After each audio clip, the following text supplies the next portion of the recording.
I'm Nat Simmons, and welcome to our next installments of Brands We Love.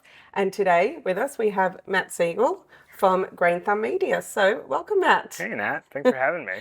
Thank you for joining us. Sure. So, tell me, you founded Green Thumb Media a couple of years ago, hmm and you had a very clear idea of the brands you wanted to work with and the kind of work that you wanted to do. So, share a little bit about how a boy from New York City has ended up in northern New South Wales and a little bit about your why. So just as COVID hit, we decided to move back up to the Northern Rivers. That's where Mm-hmm. my wife is from. We've got a beautiful property Mm-hmm. outside of Evans Head. Yeah. And I was thinking, well, what do I do? How do I marry these two kind of sides of what I want to do? And that was, and that was where I had the idea for Green Thumb Media, which Right. was to kind of found a film and video production company that was dedicated to helping purpose-driven companies, particularly in the kind of renewables and clean tech space. Yeah. These companies that are kind of building the new green Mm. economy. How do I help them to communicate with the widest possible audience, Yeah. the highest possible quality, in the most impactful way? And that's what we do. Which I think is amazing because, and it probably brings me to something which I'm very interested in, obviously. And, storytelling is a part of every brand. Yeah. You have to storytell to sell, hmm I guess.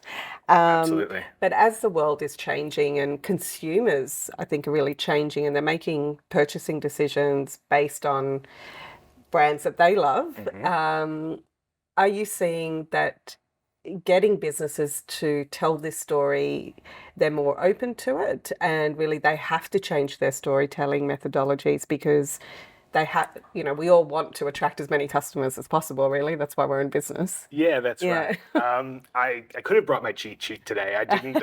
I have a whole like list of statistics that Oh, okay. show and Yeah.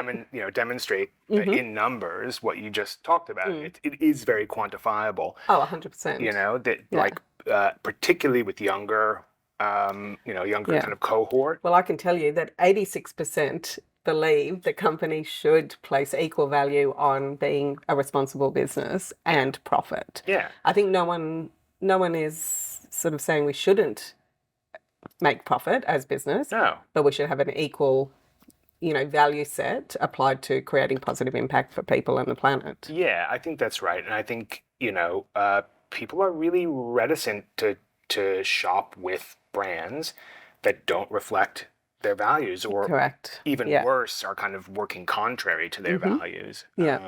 And I just think it's incredibly clear when you look at what smart brands are doing, when you look at Mm. what smart agencies are doing, when you Mm. look at what smart storytellers and content creators are producing for these brands. Yeah. So much of it is about creating a genuine Yeah. connection that is lasting on a values Mm. level.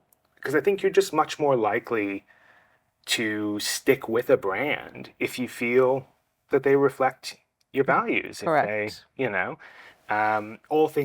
all other things maybe being equal or maybe slightly unequal, but I think people really do take that into account much more than, even just a few years ago. Oh, yeah. So yeah, no, I absolutely see it. It's a massive Mm. trend. And, I think there's so much evidence Yeah. now by this point